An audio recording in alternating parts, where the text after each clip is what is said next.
E eu queria usar esse texto com a igreja essa noite, que é um texto que eu acho maravilhoso, um texto muito edificante, um texto que realmente nos ajuda muito a revelar a realidade do nosso coração e aquilo que Deus realmente quer fazer conosco, né, através do seu propósito, né? Deus tem um propósito realmente para a nossa vida. Agora, é lógico que em determinados momentos da nossa vida, esse propósito, às vezes, ele fica confuso, fica embaçado, gera algumas dúvidas, algumas dificuldades, né? Em função das realidades daquilo que a gente passa ou daquilo que a gente experimenta. Às vezes alguma chateação, às vezes alguma tristeza, às vezes algum desafio. Tudo isso pode mudar o nosso humor, pode mudar a nossa disposição, né? Então, são os percalços da vida, né?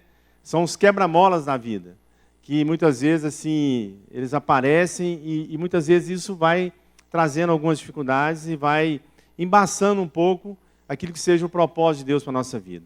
Então, esse texto é um texto muito significativo, que você vai perceber comigo, que é uma realidade prática, né, de homens de Deus, e que eles viveram essa experiência, e que ao viver essa experiência, Deus permitiu que isso trouxesse cura para a vida deles, para que eles pudessem avançar, para que eles pudessem realmente permanecer no caminho daquilo que Deus tinha para a vida deles. Eu creio que todos nós, irmãos, nós queremos realmente avançar. Avançar na nossa vida, avançar na nossa experiência de fé, avançar naquilo que seja o propósito de Deus para nós. Então, sinceramente, eu creio que esse é o nosso objetivo. Mas, às vezes, algumas coisas realmente podem impedir, podem dificultar, podem trazer um pouquinho de confusão. E esse texto fala um pouco disso. Aqui no capítulo 21, a partir do versículo 1, é um texto já no final do Evangelho, é um texto já posterior à ressurreição de Jesus, né? Então já tinha ocorrido muitos fatos importantes, significativos. E a palavra de Deus diz assim, obrigado, Claudinei. Diz assim, a partir do versículo 1. Todos já abriram aí na sua Bíblia, João capítulo 21, amém? Todos? Amém, igreja? Então a palavra de Deus diz assim, depois disto, Jesus se manifestou novamente aos discípulos junto ao mar de Tiberíades. Ele manifestou assim, estavam juntos Simão Pedro, Tomé, chamado Dídimo, Natanael, de Caná da Galileia, os filhos de Zebedeu e outros 2 discípulos. E versículo 3, disse-lhes Pedro, vou pescar. Disseram-lhe eles, nós também vamos contigo. Saíram e entraram no barco, mas naquela noite nada apanharam. Eu queria até parar um pouquinho aqui para a gente falar um pouquinho do cenário, desse contexto aqui que eles estavam vivendo. E esse momento aqui é o momento posterior à ressurreição de Jesus. Até então, né, os discípulos que foram mencionados nesse texto, que eu consegui aqui identificar 7 homens que conheciam Jesus, andavam com Jesus, e dentre eles o próprio Simão Pedro, que é Pedro, e o outro que está aqui também nas entrelinhas, é exatamente o João, aquele discípulo amado de Jesus, que lá na ceia do Senhor, né, há poucas semanas, coisa de um pouquinho mais de uma semana atrás, né, durante aquela ceia, ele reclinava a sua cabeça sobre o peito de Jesus, né, de uma forma muito íntima, e ele tomou a ceia, parece que dentro dessa condição. Esses homens estavam ali, né, naquele local. E é interessante que, dentro desse contexto, esse momento é o momento onde eles já tinham ouvido falar, né, provavelmente, que Jesus ressuscitou naquela tumba, ele não estava lá, aquilo já tinha sido tudo anunciado, mas até então, eles não tinham tido ainda a oportunidade de encontrar Jesus. Né, de uma forma prática, isso não tinha acontecido em relação à vida deles. E aí Pedro, ele era um pescador. Isso era a profissão da maioria daqueles apóstolos. E Pedro, né, diante de todas aquelas circunstâncias, lembra quem foi Pedro? Pedro é exatamente aquele discípulo, né, que falou que não ia negar Jesus, e que falou que isso era uma realidade que nunca poderia acontecer, né, e no entanto ele negou Jesus, né, no entanto ele não se posicionou de uma forma assim, coerente com aquilo que Deus tinha ensinado para ele, e o próprio Senhor Jesus falou que ele ia negar ele, né, e por incrível que pareça, esse Pedro estava aqui nesse momento agora, e ele teve uma iniciativa interessante, né, ele voltou a pescar, diante daquele momento, daquelas circunstâncias, então aqui ele teve uma iniciativa, ele voltou a pescar, e quando ele voltou a pescar, ele se dispôs a fazer isso, e é exatamente isso que a introdução desse texto está dizendo, que ele vai, e junto com alguns outros, né, discípulos, naquele lugar, ele vai para aquele lugar ali naquele mar da Galileia, e ele vai pescar. E a palavra de Deus mostra claramente aqui que esse grupo era um grupo que entendia disso, e que era um grupo que, na verdade, por um breve tempo, talvez uns 2 anos, pouco mais, eles interromperam esse processo de pescar. Ou seja, a profissão deles, o negócio deles foi interrompido em função ao ministério que eles exerciam com Jesus, né? Que era andar por aquele lugar, pregar o evangelho. E aí, aqui no versículo de número 4, a palavra de Deus fala, né, que eles foram, no versículo 3 ele fala que eles pescaram a noite toda. E aí no versículo 4, fala a palavra de Deus, cedo de manhã, Jesus se apresentou na praia, mas os discípulos não reconheceram que era Jesus. Então Jesus lhes disse, filhos, tendes alguma coisa de comer? Responderam-lhe, não. Disse-lhes ele, lançai a rede à direita do barco e achareis.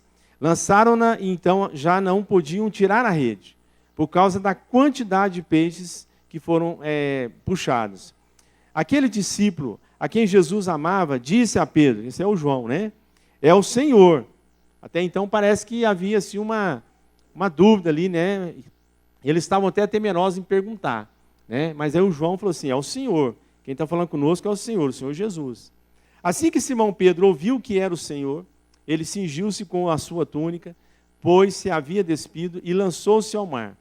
Os outros discípulos seguiram no barco, puxando a rede cheia de peixes, pois não estavam distantes da terra, senão uns quase 200 côvados, alguma coisa em torno de 800 metros. Né? Quando saltaram em terra, viram brasas acesas, tendo por cima peixe e pão. Já é um negócio esquisito, né? Porque, na verdade, até então, Jesus tinha falado com eles, se eles tinham comida, eles falaram que não. Eles vão para o mar para buscar peixe, e de repente eles voltam, e quando eles chegam na praia, está lá Jesus, com um braseiro, uma churrasqueira, né? E nessa churrasqueira tinha peixe e tinha pão.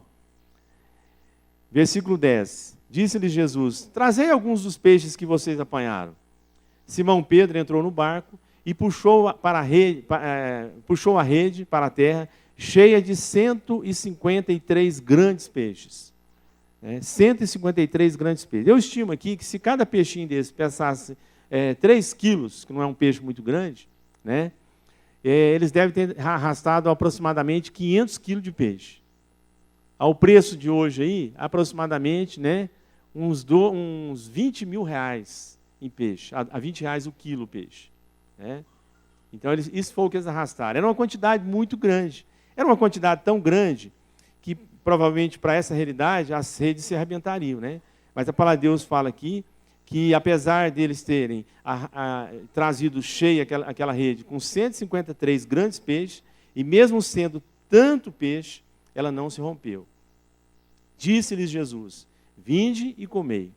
Nenhum dos discípulos ousava lhe perguntar, quem és tu? Sabiam que era o Senhor. Veio Jesus, tomou o pão e lhes deu, e semelhantemente o peixe. Era a 3ª vez que Jesus se manifestava aos discípulos, depois de ter ressurgido de dentre os mortos. Amém? Amém. Esse texto da palavra de Deus, irmãos, é um texto que ele tem a pretensão realmente de curar todo o aspecto do caráter da nossa religiosidade. Às vezes a gente passa anos e anos da nossa vida pensando que de alguma forma, ou existe alguma maneira, de realmente nós fazermos alguma coisa que possa agradar a Deus, ou que possa, na verdade, nos aproximar de Deus, e muitas vezes a gente desenvolve todo tipo de aspecto religioso, né, no sentido de fazer isso. E, no entanto, a palavra de Deus fala, e a palavra de Deus também nos demonstra, que, na verdade, não é nós que buscamos a Deus. Não fomos nós que encontramos a Deus. Não fomos nós que tínhamos uma bela intenção, uma boa intenção de caráter, de natureza, de vida, de santidade, de retidão, de propósito, no sentido de ir atrás de Deus. Não foi, irmãos. Isso é um tremendo engano. É um engano tão grande que muitas vezes isso nos prejudica, no sentido de entender aquilo que seja realmente o papel de Deus e a realidade que Deus se aplica em relação a nós. E esse texto é mais um texto que demonstra, né, que aqueles homens, apesar de tudo que eles viveram, apesar de tudo que eles experimentaram, apesar de tudo que eles viram, eles novamente, eles se voltam para uma vida antiga. Eles novamente só conseguem vislumbrar uma realidade que, na verdade, eles já conheciam. Uma realidade de caráter natural. Eles eram esses pescadores. Isso era a prática deles. Mas sem a ausência de Deus, irmãos, eles estavam novamente vivendo processos de falência na sua vida. Vivendo novamente processos de dificuldade na sua vida, apesar de toda a experiência que eles tinham. Porque, novamente, eles voltaram a pescar. E a palavra de Deus fala que, nesse contexto, eles passaram uma noite inteira sem conseguir fazer nada. Eles tiveram o quê?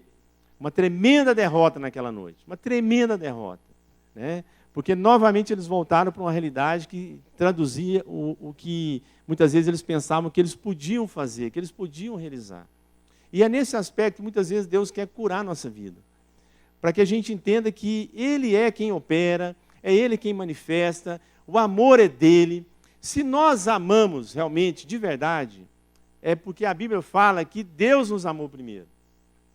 Se a gente entende alguma coisinha que seja de amor, é porque isso veio realmente de Deus para favorecer as nossas vidas. Não é fruto daquilo que são as nossas intenções, porque a palavra de Deus fala que todos pecaram. Todos pecaram, todos se desviaram, não há um justo sequer, todos se tornaram realmente inimigos de Deus. Todos, irmãos. Não há um bom sequer. Né? Então há um aspecto a ser considerado nisso, muito importante para as nossas vidas, porque isso mostra o quê? A nossa pobreza, a nossa miséria.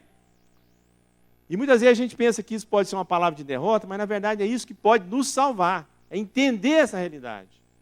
É entender esses aspectos sobre a nossa vida. Porque não é porque eu sou bom, não é porque eu posso fazer algo melhor do que alguém, não é porque muitas vezes eu tenho mais competência do que outra pessoa, não é por isso, irmão. Mas é fruto daquilo que seja o cuidado de Deus. Essa realidade que esses homens vivem, nesse momento, é uma clara manifestação daquilo que Deus realmente quer curar na nossa vida e daquilo que, na verdade, Ele curou na vida daqueles homens naquela manhã. É maravilhoso a gente entender que nesse dia Deus marcou um café da manhã com esses homens.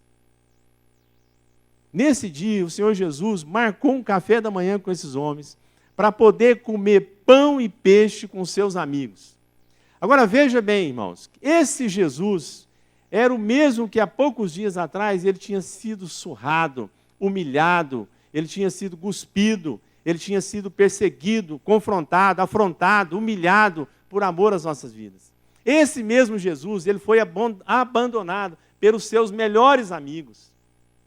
Esse mesmo Jesus, ele morreu sozinho naquela cruz, porque não teve um corajoso sequer que se dispôs, pelo menos, a falar que conhecia aquele homem. Não teve um para contar essa história. Muito pelo contrário, todos se afastaram dele. Esse é o Senhor Jesus. Você não acha que esse homem tinha muito motivo, se ressuscitasse, para essa manhã ir prestar conta com esses homens? Você não acha que Deus teria muito motivo para muitas vezes, numa manhã, ir prestar conta com as nossas vidas? Por conta dos nossos desvios, por conta, muitas vezes, das situações em que nós entramos que não deveríamos, das coisas que muitas vezes nós falamos que não deveríamos, ou que nós fazemos que não deveríamos? Mas não foi isso que ele fez. Mais uma vez, novamente, ele não olhou para aqueles que o ofenderam, ele não olhou por causa daqueles que o fizeram sofrer, por causa daqueles que o fizeram passar por tamanha situação de humilhação e dificuldade, mas, novamente, ele se encontra com esses homens, né, para exatamente manifestar a sua misericórdia e o seu amor, para corrigir o rumo da vida desses homens. Porque, por um momento, novamente, eles estavam voltando para as práticas antigas, para as realidades antigas, porque eles não conseguiam enxergar um palmo à frente do seu nariz. Eu fico imaginando o Pedro, né? Que homem pensaria na face dessa terra, que depois do que ele fez, eu imagino o sentimento de culpa, né? A dificuldade desse Pedro, de além de ter negado, ele ter falado que não ia negar. Porque são duas situações diferentes, né? Uma coisa é você negar sem você ter falado que nunca ia negar. Já é um tipo de peso. Outra coisa é, além de negar, você ser avisado que você vai negar. Que você vai falhar, na hora H você vai falhar. Então Pedro foi exposto a toda essa realidade. Eu acho que na cabeça dele, ele nunca imaginava que isso aqui poderia acontecer. Ele nunca imaginava que, de repente, numa determinada manhã, na beira de uma praia, né, ele poderia ser visitado pelo Senhor Todo-Poderoso, pelo Deus que criou os céus e a terra, pelo Deus que planejou toda essa realidade para poder nos abençoar. Mas, no entanto, foi exatamente isso que ele fez. Foi exatamente isso que ele fez. Naquele dia, naquela manhã, ele foi tomar um café com seus irmãos. Ele foi corrigir aquela realidade para que a vida deles pudesse realmente ter novamente um propósito, um sentido, né? E é interessante a gente observar que diante dessa realidade, né, a gente observar que o amor de Deus é algo maravilhoso. Sabe, irmãos, muitas coisas na nossa vida passam por dificuldades exatamente porque nós criamos essas dificuldades. Somos nós que desenvolvemos as queixas contra os nossos irmãos. Somos nós que desenvolvemos amargura contra as pessoas. Somos nós que não perdoamos quando o nosso amigo, quando o nosso irmão falha com a gente. Somos nós que desenvolvemos coisas que, na verdade, Deus nunca gostaria de tê-las para nós. Nós desenvolvemos, nós temos essa capacidade.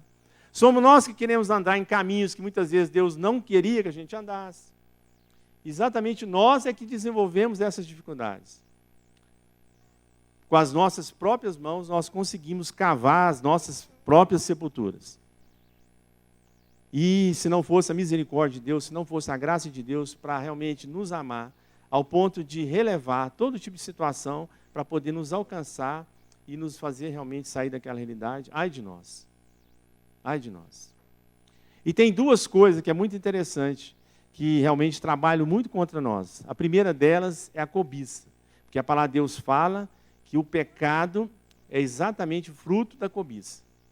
Primeiro, a gente cobiça. Depois a gente peca. E outra coisa que trabalha muito contra as nossas vidas é exatamente o medo. O medo da perda, o medo da morte. Então essas duas realidades, elas são de uma influência muito grande na vida de cada um de nós. A cobiça e o medo.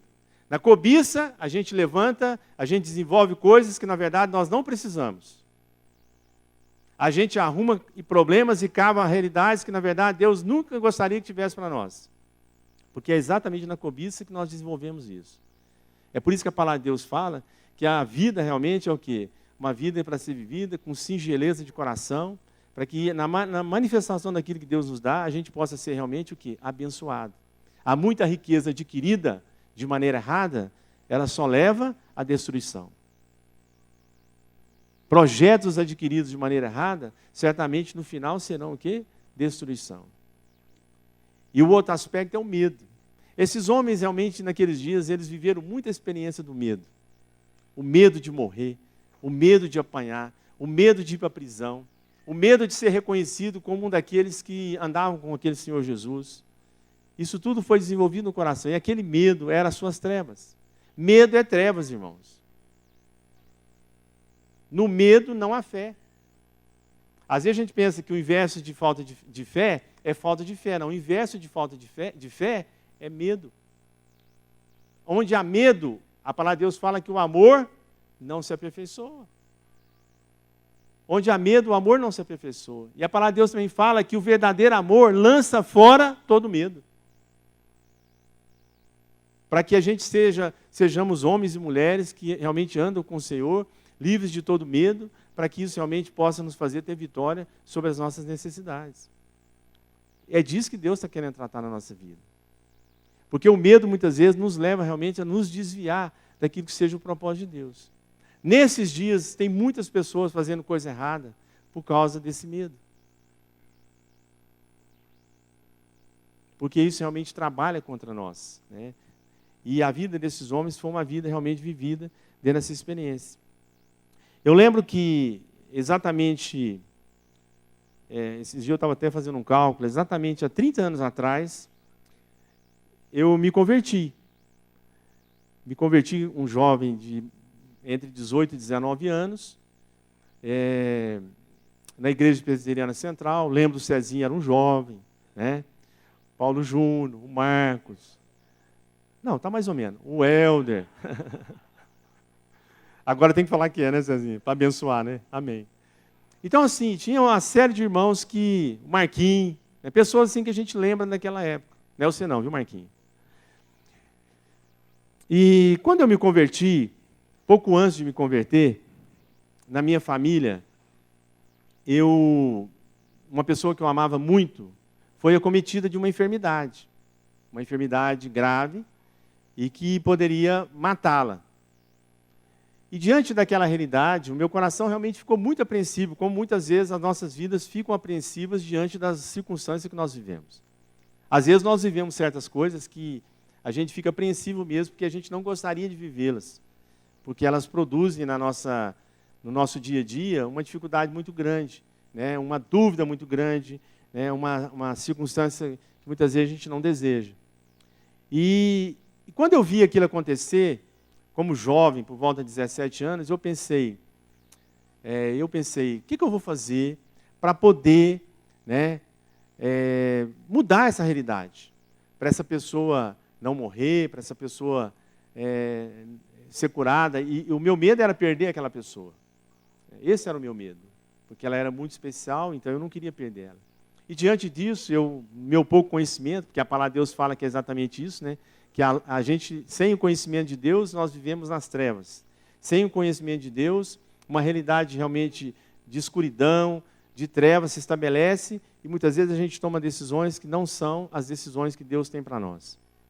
E diante daquela circunstância, eu pensei como muita gente pensa hoje: vou fazer um voto, vou fazer uma promessa para determinada... No caso, era considerada uma santa, né? Aqui de Água Suja, vou fazer esse voto de ir a pé até esse lugar para que essa realidade possa ser mudada, para que isso possa ser transformado. E eu era o mais velho, né? E lá em casa, os meus irmãos, os outros 3, né? Eles também me seguiam nessas coisas. E aí além de fazer um negócio errado, eu ainda arrumei alguns seguidores, né? Arrumei alguns discípulos para cumprir essa missão comigo, né? Né, Cris? Está rindo aí, né? Então, lá vai nós, né?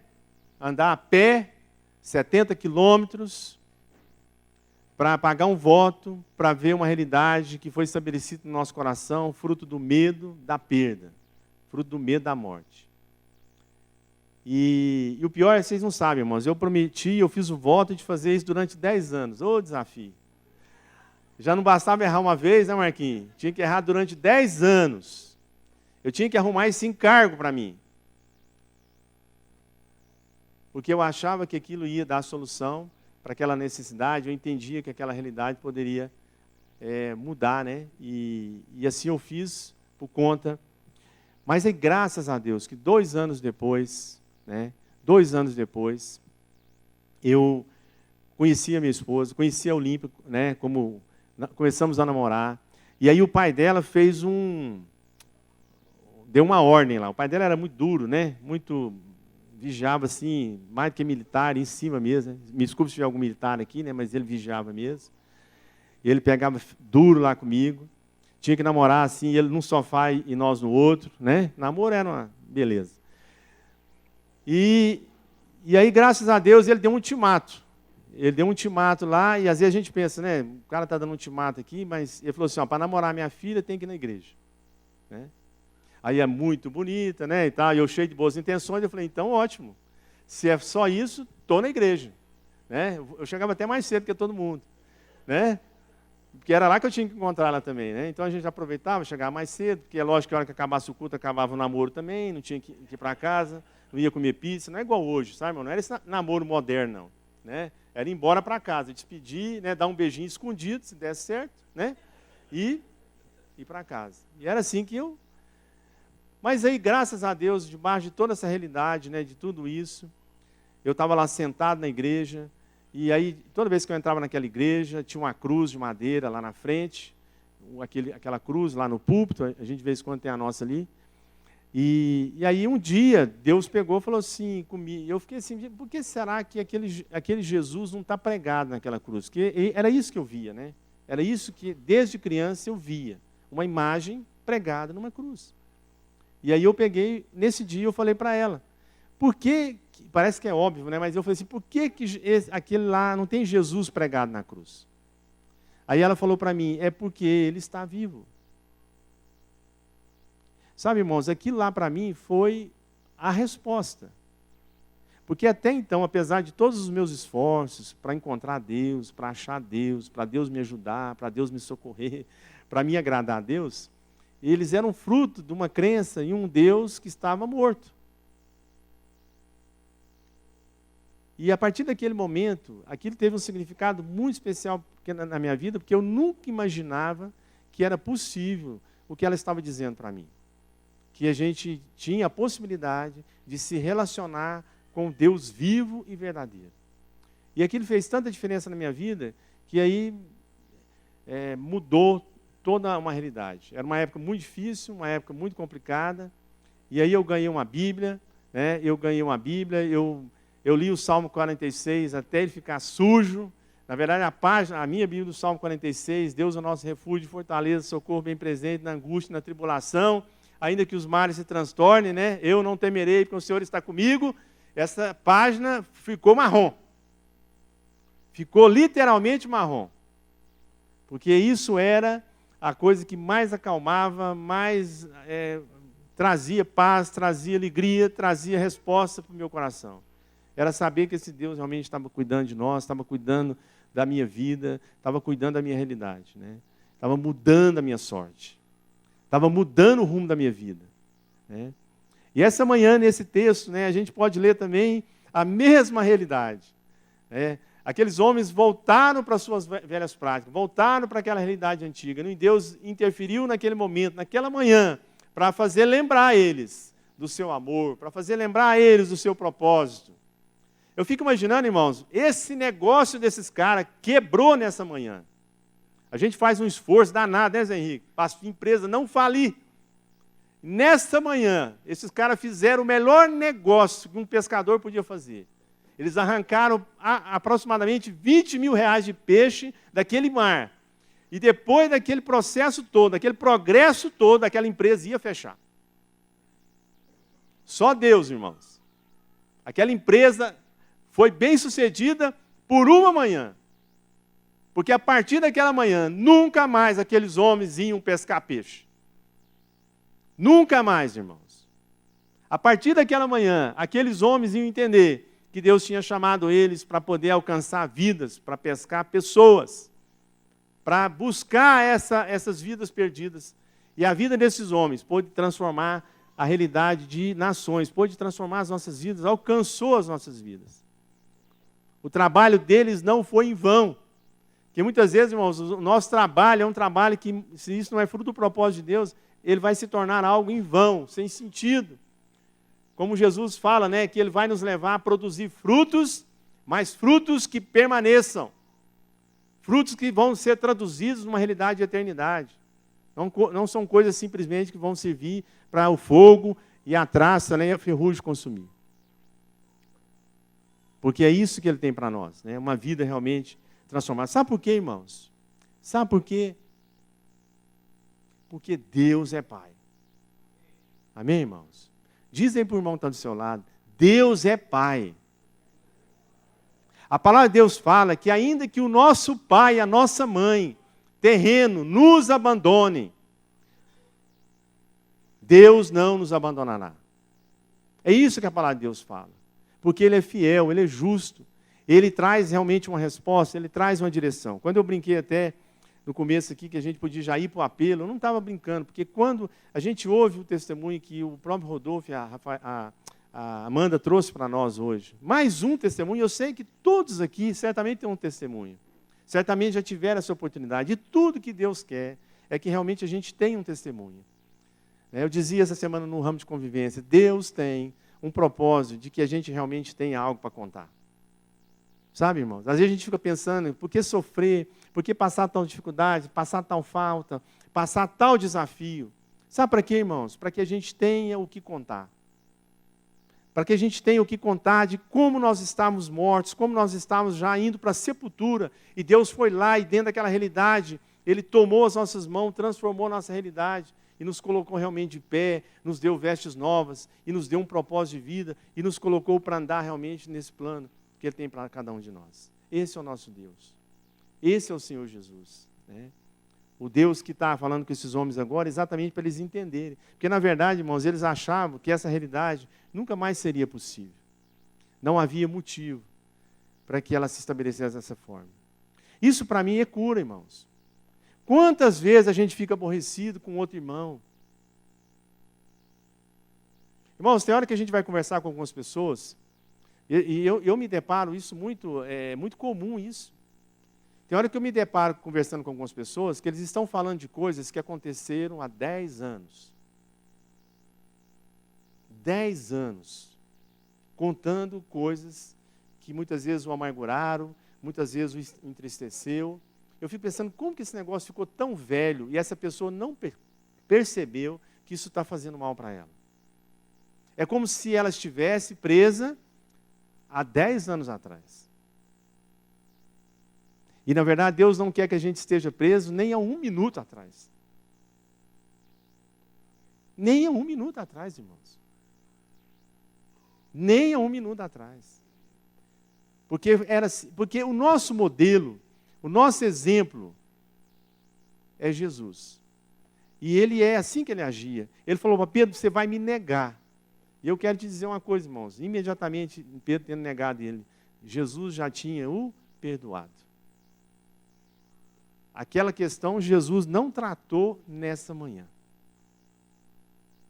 Eu acho que Pedro até gostaria de tratar com Jesus essa questão essa manhã. Porque a gente é cheio disso, né? Vamos tentar dar uma justificada. Jesus só vai entender, naquela hora, se eu falo que eu te conheço, Jesus, olha, eu tenho mulher, eu tenho filhos, é verdade, ele tinha mesmo, ele tinha mulher, tinha filhos, eu tenho família para cuidar. Só de ver que eu tinha, em parte eu tinha razão. Em parte, não é verdade, a gente não gosta de dar justificativo. A gente tenta justificar, inclusive, as nossas amarguras, as nossas dificuldades. Né? Por quê? É uma forma da gente se livrar de resolver o problema. Mas só que Deus não quer que a gente seja dessa forma. Ele quer realmente que a gente tenha o nosso coração limpo e a nossa mão realmente limpa de todo mal, para que a gente possa avançar. E naquela manhã, Deus estava curando a vida daqueles homens para que eles pudessem avançar. Porque Deus é Pai. Amém, irmãos? Deus é um Deus que cuida de nós. Esse mesmo Deus que se estabeleceu dentro dessa realidade, era um Deus que lá no Antigo Testamento ele abria mar, ele parava o sol, né?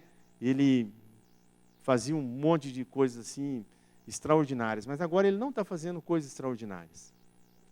Agora, talvez passe desapercebido pela nossa vida que ele não esteja fazendo algo assim que tenha até um caráter extravagante.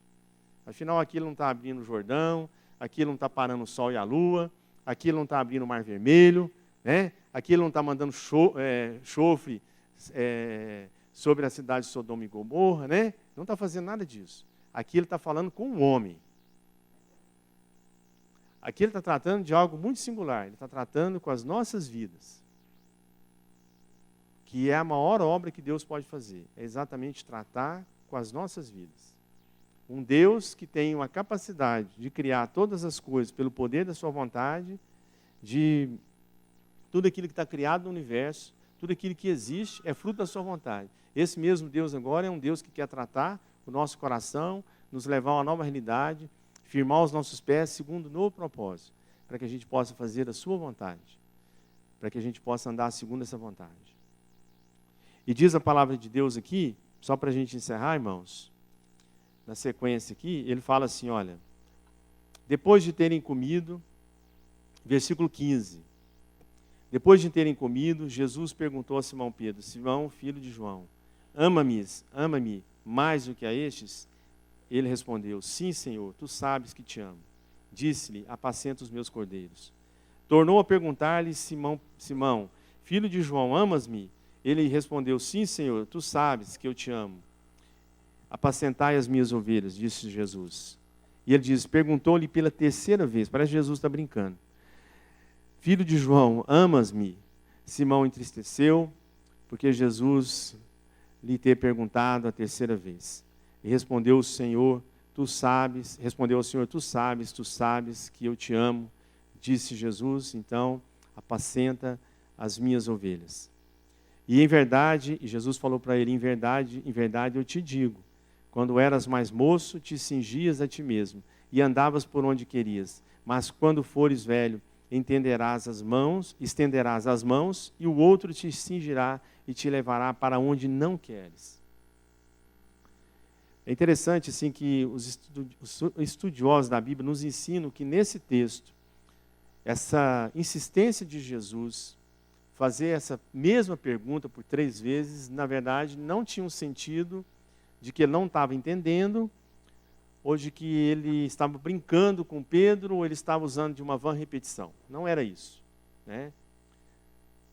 Tudo indica que, na verdade, pelo menos as 2 primeiras vezes, Pedro respondeu de uma forma a entender isso como nós entendemos, né? Porque às vezes a gente mistura gostar com amar, ou amar com gostar, né? Aquilo que a gente gosta, a gente pode viver sem, irmãos. Aquilo que a gente ama, não tem jeito. Faz parte da nossa vida. É eterno. É que nem família. É eterno. Tem coisas que a gente gosta. A gente gosta de laranja, gosta de mexerica, gosta de maçã, né? Gosta de ter um determinado carro, uma determinada casa. Isso é gostar, mas nada disso pode realmente permanecer na nossa vida dentro de um contexto eterno. O que permanece de forma eterna é exatamente amar as pessoas. Na terceira vez que Pedro responde aqui, ele entendeu o que Jesus estava querendo dizer. A partir desse momento, irmãos, Pedro se torna uma pessoa de alto risco. Pedro se torna uma pessoa de alto risco porque agora ele está disposto, de maneira verdadeira, a nunca mais negar Jesus. Ele está disposto, de uma maneira sincera e verdadeira, a cumprir o propósito de Deus na sua vida. É por isso que eu te falei que nessa manhã faliu o negócio daqueles homens. Porque nunca mais eles voltariam realmente às práticas antigas, nunca mais eles estabeleceriam essas necessidades ou esses desejos para a sua vida, porque agora havia um plano só, um desejo só: fazer a vontade de Deus, andar na presença dEle, falar desse Deus, contar das suas maravilhas, ser realmente um instrumento da sua vontade, independente das circunstâncias. Se estamos com muito dinheiro, com pouco dinheiro, se estamos doentes, não estamos doentes, se estamos fortes, se estamos fracos, se estamos com alguém ou com ninguém. Não importa. O que importa é que agora nós olhamos para Jesus e nós entendemos a missão dele na nossa vida e nós queremos fazer a sua vontade. E eu quero assim, só para encerrar, eu quero deixar algo que talvez você não tenha se percebido. Até porque Jesus, ele fala muito da gente seguir ele, não é verdade? Isso é muito comum, né? A gente até aprende isso na Bíblia, né? A gente é um discípulo, a gente é um seguidor, né? Mas aí eu entendi, quando eu estava lendo esse texto, e é lógico, entendendo até dentro de um contexto, que Deus, na verdade, está nos seguindo. Deus é um seguidor da minha vida e da sua vida. Graças a Deus. Porque o dia que a gente se desviar, Ele vai nos encontrar. Ele vai nos achar. Amém, irmãos? Porque às vezes a gente pensa muito isso, né? Mas na verdade, quando Ele fala para a gente seguir Ele, é porque Ele é o maior seguidor das nossas vidas. Graças a Deus. Eu digo isso pela minha vida, irmãos. Quantas coisas, quantos buracos, quantas falências, quantas dificuldades eu poderia entrar se não fosse pela misericórdia de Deus, pela graça de Deus, e em seguir a minha vida. Quando eu estava lá naqueles dias da minha ignorância, andando para coisas que na verdade não tinham sentido nem propósito, que era fruto do meu medo, fruto da minha ignorância, fruto das minhas trevas, graças a Deus que Deus estava me seguindo.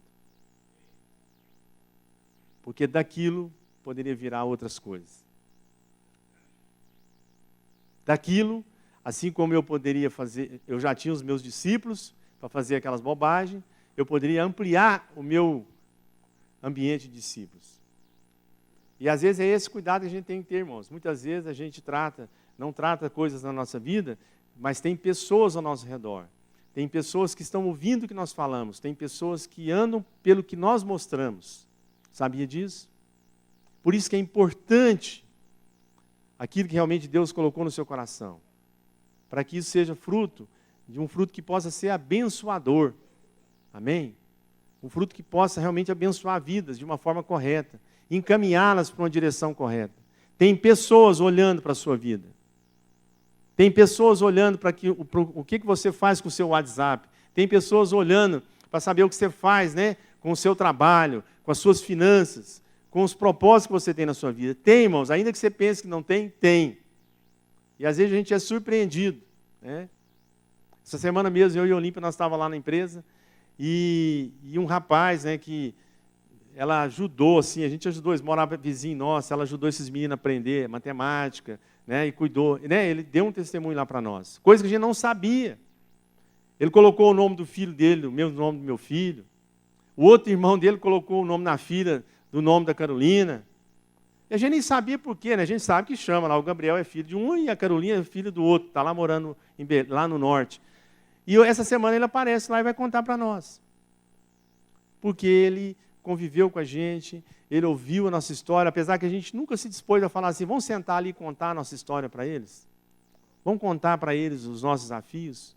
Como é que nós vivemos com Deus? Como é que nós cremos? Né? Como é que nós andamos? E, no entanto, ele estava olhando para as nossas vidas. Aquelas vidas estavam olhando para as nossas vidas e hoje vem nos dizer que foram abençoadas por aquilo que viram nas nossas vidas. Eu fico dizendo, graças a Deus. Não é fruto daquilo que a gente é.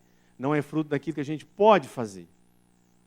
Porque muitas vezes eu sei que naturalmente a gente poderia ter uma demonstração muito maior daquilo que não é bom para essas pessoas. Mas sabe por que não é assim? Porque Deus está nos seguindo. Amém?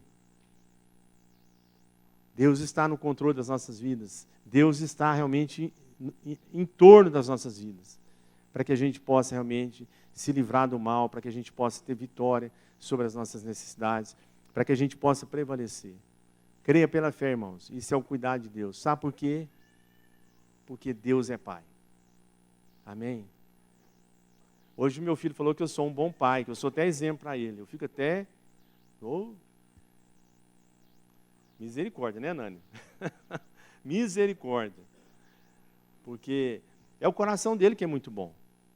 E o coração de Deus. Porque às vezes eu sei as nossas realidades. Quantas vezes na convivência, mesmo com os irmãos, a gente não dá uma demonstração adequada sobre alguma coisa. Quantas vezes a palavra de Deus fala que a gente deveria pedir perdão 70 vezes, 7 vezes, não é isso? Não, na palavra de Deus, não, pastor. A palavra de Deus fala que a gente deve perdoar 70 vezes 7 vezes. Não, não é. Porque para a gente perdoar 70 vezes 7, a gente também tem que pedir perdão 70 vezes 7 vezes, irmãos. Então você não economiza perdão, não. Pedir perdão para os outros. Não economiza pedir perdão para o seu irmão, não economiza pedir perdão para sua esposa, para os seus filhos, para os seus amigos. Porque todos nós estamos debaixo dessa realidade. Não economize nisso. Porque realmente a gente tem muito, né, às vezes nos mínimos detalhes, a ser perdoado pelas pessoas. Porque nem sempre a gente consegue fazer exatamente da forma como deveria.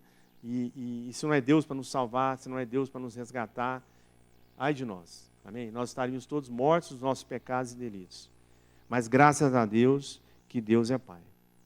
Amém, irmãos? Vamos louvar a Deus, eu até pedi para o Marquinhos, né, o grupo de louvor. Eu não sei se a Amanda pode ajudar a gente novamente, o Rodolfo. Né? Se não puder, a gente louva com aquele cântico. Amém? É um cântico que veio hoje, nessa noite. E eu entendi assim, testificou com aquilo que Deus tinha colocado no meu coração para repartir com os irmãos, né? E porque fala da fidelidade de Deus, né? Fala dessa fidelidade. E realmente Deus é um Deus fiel. A palavra de Deus mesmo fala que Ele não pode negar-se a si mesmo, porque Ele permanece fiel. Até quando nós não somos fiel, Ele é fiel, Ele nos abençoa. Os seus olhos de misericórdia e amor não se afastam de nós. Amém?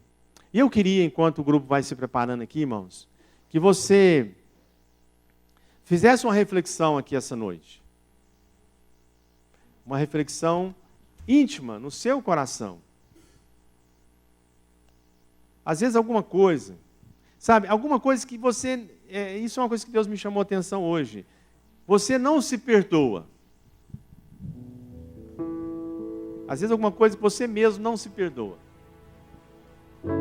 Eu acho que Pedro, ele passou aquela noite tentando pescar, uma noite inteira, e ele pensava muito sobre isso. Ele não se perdoava do que ele tinha feito. Que além de falar, de negar, ele falou que não ia negar. Imagina a situação de Pedro. Aquilo deve ter angustiado muito a vida dele. Aquilo deve ter entristecido muito a vida dele. Imagina a situação daqueles homens, que eles estavam reunidos naquele lugar para cumprir aquele plano de pescar novamente. E quantas marcas, quantas tristezas, quantas dificuldades estavam no coração daquelas pessoas. Então essa noite eu queria que você, em primeiro lugar, pensasse nisso, né? Em algo realmente que pode ter ocorrido com a sua vida, mas eu quero te dizer essa noite, segundo essa palavra, Deus já te perdoou. Amém? Deus já te perdoou. Deus te perdoou daquilo que você identificou e daquilo que você não identificou. Porque Deus é Pai. A outra coisa que eu queria que você lembrasse no seu coração hoje, às vezes em função de alguma realidade na sua vida, você tem alguma queixa contra alguém. Você está com alguma dificuldade no seu coração para liberar perdão, né? Para lavar seu coração, a sua mente de algo que realmente está te incomodando. Algum fato, alguma circunstância, seja no plano recente ou num plano mais distante. Eu quero te dizer essa noite, hoje é uma noite para você lavar e purificar o seu coração. De você realmente perdoar, de você realmente ser curado. Amém? Porque amanhã é segunda-feira, amanhã é um outro dia, e Deus quer te encontrar no propósito dEle. Deus quer te encontrar no plano dEle, no plano que Ele tem para a sua vida e para a sua casa. E esses impedimentos são coisas que podem realmente impedir. Eu não vou pedir para você vir aqui à frente, eu não quero constranger ninguém, mas é algo que eu quero que você intimamente, você fale com Deus agora, né? A gente vai ministrar esse cântico e eu queria que você falasse com Deus, que você colocasse o seu coração diante do Senhor. Amém, irmãos? O nosso coração é um depósito, né? E às vezes a gente pensa assim, lá na casa de vocês têm lata de lixo, não tem? Lixo a gente põe aonde? Na lata de lixo. Amém, irmãos? Essa noite, Deus quer que a gente deposite lixo no lugar certo, para esse lixo ser jogado fora. E o nosso coração possa ser limpo, a nossa mente pode ser transformada, no nome de Jesus. Amém? Vamos louvar a Deus com esse cântico, que Deus esteja falando conosco, no nome de Jesus. Eu confio em Ti, eu descanso em Ti, Tuas promessas se cumprirão. Eu espero em Ti, eu me alegro em Ti, os Teus planos jamais se frustrarão. Tu és fiel. Eu vou te convidar a se colocar em pé. Vamos louvar ao Senhor em nome de Jesus.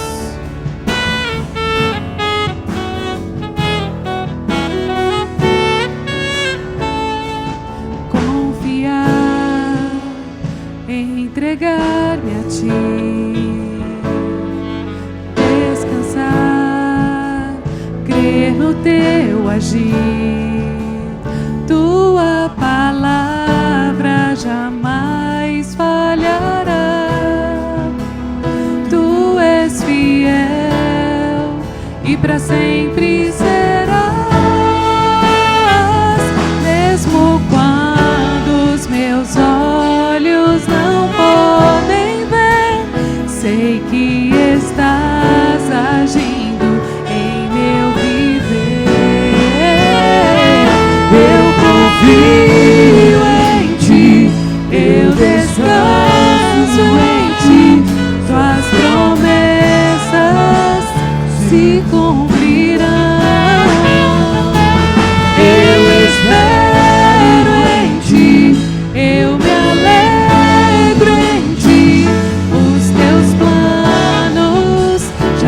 jamais se frustrarão. Eu confio em ti, eu descanso em ti, tuas promessas se cumprirão. Eu espero em ti, eu me alegro em ti, os teus planos jamais se frustrarão. Tu és fiel.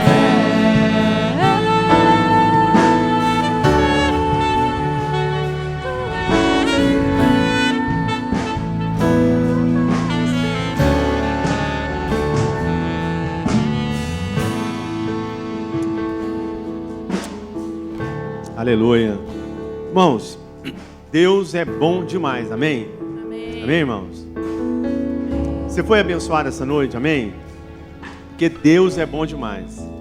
Fico imaginando aquela manhã, aqueles homens, aquela tristeza, aquele luto, né? Aquela vergonha, aquele peso, foram tudo dissipados, amém, irmãos? Porque Deus é bom. Às vezes a gente fica pensando que a gente nunca vai errar, que a gente nunca vai falhar, que é isso que vai justificar a nossa vida diante de Deus. Isso é um engano. Isso é um engano.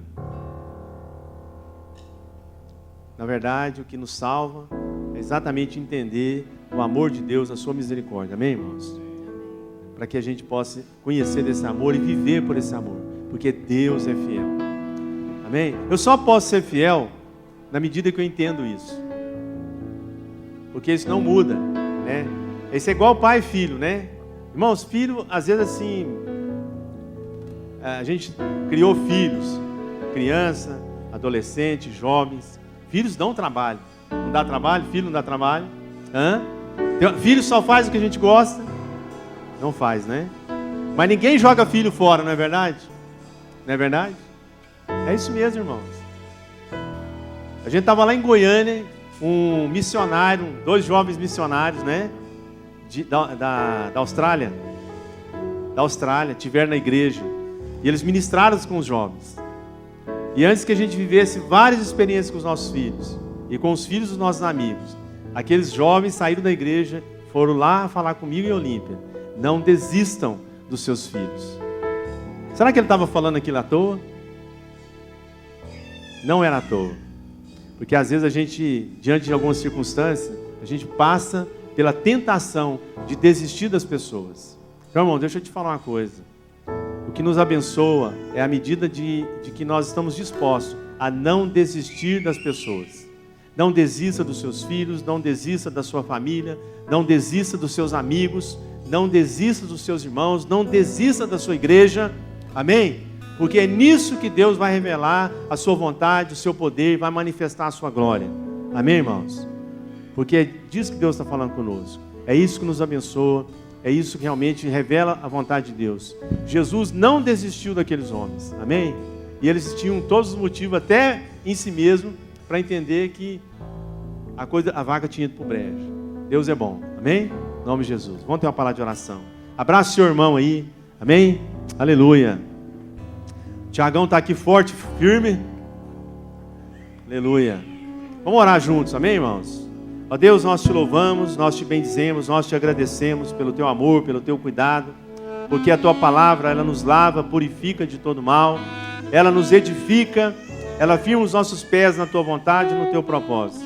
E essa noite, ó Pai, nós queremos te agradecer, porque o teu Espírito Santo está neste lugar, o teu Espírito fala conosco, o teu Espírito transforma o nosso caráter, a nossa natureza.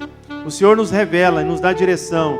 O Senhor nos mostra o teu propósito, o teu plano para as nossas vidas. Ó Deus, nos mantenha realmente na tua direção, para que a gente cumpra o teu plano em todo tempo, em todo lugar.